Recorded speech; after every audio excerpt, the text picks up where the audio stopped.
तर मी आहे सोनाली राऊत आणि मी टेली रिपोर्टर चॅनलवर आहे. मराठी प्रेक्षकांना मी किती सिम्पल आहे आणि किती रिलेटेबल आहे हे लोकांना कळेल.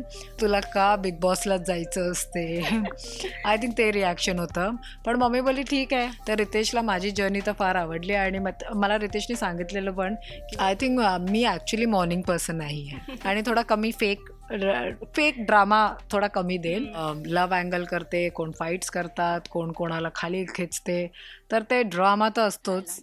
आय थिंक मी एक लीडर आहे, तर मी कधी ग्रुपमध्ये राहू नाही शकत, कारण मी कोणाला नमस्कार, माझं नाव साक्षी आणि तुम्हा सगळ्यांचं स्वागत आहे टेली रिपोर्टरमध्ये. आणि आज माझ्याबरोबर एक अशी व्यक्ती आहे जिला खरंच ओळखायची काहीच गरज नाही आहे, कारण की तिने ऑलरेडी हिंदी बिग बॉसमध्ये तिचा ग्लॅमरस आणि तिच्या एकदम तडकेफड उत्तरांनी सगळ्यांनाच तिची ओळख दिलेली आहे. आणि पुन्हा ती यावेळेस चाललेली आहे मराठी बिग बॉसमध्ये. सोनाली राऊत. सोनाली, कशी आहेस सगळ्यात पहिलं? मी तर फॅन्टास्टिक आहे आणि थँक्यू व्हेरी मच. खूप लवली इंट्रोडक्शन होतं. आणि खूप सुंदर दिसतेस आज. काय बोलशील लुकबद्दल? हाऊ स्वीट मी अप्रिशिएट करते. थँक्यू. सगळ्यात पहिलं बोलायचं झालं की तुला बिग बॉसचा जेव्हा कॉल आला, म्हणजे आता तुला करायचं आहे बिग बॉस, काय रिॲक्शन होती? म्हणजे पुन्हा सगळ्या त्या गोष्टी पुन्हा तू करणार, तू ऑलरेडी एक बिग बॉस केलेला आहे, सगळ्यांनाच माहीत आहे. काय रिॲक्शन होती? कसं प्रेप केलं स्वतःला? ॲक्च्युली जेव्हा मला पुन्हा बिग बॉस आला, तर मी महाराष्ट्रीयनच आहे. तर मला मराठी अ, जेव्हा आपण महाराष्ट्रीयन असतो, मी मराठी मुलगी आहे, तर मला असं वाटलेलं की मी काहीतरी मराठी क्षेत्रात केलं पाहिजे.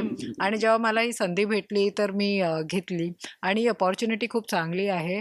कारण मराठी प्रेक्षकांना मी किती सिम्पल आहे आणि किती रिलेटेबल आहे हे लोकांना कळेल. आणि मराठी असल्यावर तो एक सपोर्ट आणि प्रेम तर भेटतेच. बोलायचं झालं फॅमिलीची काय रिॲक्शन होती? मम्मी, डॅडीची? जेव्हा मी मॉमला फर्स्ट टाइम सांगितलं, मॉम तर ॲज युजुअल घाबरली. मम्मी बोलली, "अगं बाई, पुन्हा सगळं. तुला का बिग बॉसलाच जायचं असते?" आय थिंक ते रिॲक्शन होतं. पण मम्मी बोलली, "ठीक आहे. आता थोडा थोडा तुम्ही रियालिटी शोवरनं ब्रेक घेतलाय, तर आता पुन्हा तू जाऊ शकते." आणि मम्मीने यावेळेस सांगितलं, "जरा जिंकून या. ट्रॉफी घरातच आली पाहिजे, नाहीतर घरात घेणार नाही." तुला काय वाटतं फॅन्सची काय रिॲक्शन असेल? म्हणजे त्यांच्यासाठी जी तिची बिग बॉस क्वीन होती ती पुन्हा वापस येणार आहे आता. काय वाटतं तुला? आय थिंक मी तरी खूप एक्सायटेड आहे, की माझ्या फॅन्सबरोबर पुन्हा मी रिकनेक्ट करेन आणि लोकांनी तर मला खूप प्रेम दिलंच आहे. सो आय थिंक मी खूप एक्सायटेड आहे आणि मला माहीत आहे मला बिग बॉस मराठीवर पण तेवढंच प्रेम भेटणार. तू रितेश भाऊंना भेटायला किती एक्सायटेड? कारण की तू ऑलरेडी त्यांच्याबरोबर काम केलेलं आहेस. आणि जेव्हा तुझी रिॲक्शन काय असेल जेव्हा ग्रँड प्रीमियरला तू रितेश भाऊंना भेटण्यासाठी किती एक्सायटेड आहेस? मी खूप एक्सायटेड आहे रितेश देशमुखला भेटायला, कारण मी त्यांची को-स्टार राहिला आहे. मी त्यांच्याबरोबर ग्रेट ग्रँड मस्ती मूव्ही केला आहे. तर मी रितेशला पहिल्यापासूनच ओळखते आणि रितेशनी मला बिग बॉस हिंदीवरच बघितलेलं आणि त्याच्यानंतरच मी ग्रेट ग्रँड मस्ती केलेली. तर रितेशला माझी जर्नी तर फार आवडली आणि मला रितेशनी सांगितलेलं पण, की "मी तुझा सीझन फॉलो केला आणि तू माझी फेव्हरेट होती." आणि रितेशला मी ॲज अ पर्सन ओळखते, कारण खूप स्वीट आहे, खूप हंबल आहे, खूप डाउन टू अर्थ आहे आणि I think Ritesh I think खुश होईल मी या शोवर आहे. बिग बॉसबद्दल बोलायचं झालं की सगळ्यात पहिलं येतं ते म्हणजे मॉर्निंग डान्स. कारण की आपण खूप सारे आम्ही बघतो, लाईव्ह बघतो आपण. खूप सारे एक्सायटेड असतात मुली डान्स करण्यासाठी. तू किती एक्सायटेड आहेस मॉर्निंग डान्ससाठी? I think me actually morning person नाही आहे. तर तेव्हाच ती म्युझिक वाजते आणि तोच एक चांगला टाईम असतो. पण अनफॉर्च्युनेटली मी मॉर्निंग पर्सन नाही आहे, तर मला ते उठून डान्स करायला आवडत नाही. हां, थोड्या वेळानंतर जर गाणं होईल तर मी डान्स करीन. पण आय थिंक काय आता सगळे उठून डान्स करतात, तर आपण पण डान्स करतो. ते ॲक्च्युली थोडं ते आहे. म्हणजे डॉमिनो इफेक्ट आहे.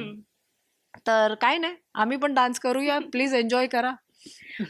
गेम प्लॅनबद्दल काय बोलशील? स्ट्रॅटेजी म्हणजे का असं विचार करून चाललेस का, की मी भांडणारच आहे, मी हेच करणार आहे, असं काय? आय थिंक स्ट्रॅटेजी तर माझी काहीच नाही आहे. गेम प्लॅन तर माहीत नाही. कारण मला कंटेस्टंट्सच माहीत नाही की कोण आहे. तर आय थिंक पण मी ऐकलंय की मराठी थोडं सिव्हिलाइज्ड असते हिंदीपेक्षा. तर आय थिंक मी एक्स्पेक्ट करते की चांगले सेलिब्रिटीज येईन आणि ते थोडे प्रेमळ राहीन आणि थोडे कमी भांडेन आणि थोडा कमी फेक ड्रामा थोडा कमी देईल. पण आय थिंक स्ट्रॅटेजी माझी नाही आहे. I just go with the flow आणि आय थिंक मी थोडी रिअल आणि रिलेटेबल राहील. नावडेज असं एक फॉर्मॅटच झाला आहे बिग बॉसचा की लव्ह अँगलच किंवा रिअल आणि फेक फ्रेंडशिप म्हणजे भांडायचं आणि नंतर ऑफ कॅमेरा म्हणजे भांडणं झाल्यानंतर टास्क झाल्यानंतर पुन्हा एकत्र यायचं.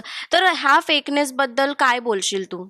आय थिंक गेम आहे तर लोकं गेममध्ये राहण्यासाठी काय-काय करतात. कोण लव्ह अँगल करते, कोण फाईट्स करतात, कोण कोणाला खाली खेचते. तर मला आय थिंक फेक फ्रेंडशिप तर ॲटलीस्ट मी तरी फेक नाही आहे. तर मला fake friendship, fake angle, fake love triangle मला असं नकोच. आणि काय पण असेल ते रिअलच असणार. म्हणजे तुला बिग बॉसमध्ये ग्रुप बनवायला आवडेल की एकटं खेळायला आवडेल? कारण की आपण बघतो बिग बॉसचे असे गँग बनतात. ओजी गँग, ही गँग, निगेटिव्ह, पॉझिटिव्ह. तुला काय आवडेल? गँगमध्ये राहायला की एकटं खेळायला? आय थिंक मी एक लीडर आहे, तर मी कधी ग्रुपमध्ये राहू नाही शकत. कारण मी कोणाला फॉलो नाही करत and I don't think so I am interested. तर आय थिंक मी सोलोच खेळेन आणि हां, मी सगळ्यांबरोबर राहीन, पण एकटीच राहीन आणि एकटी असून पण मी सगळ्यांबरोबर राहीन.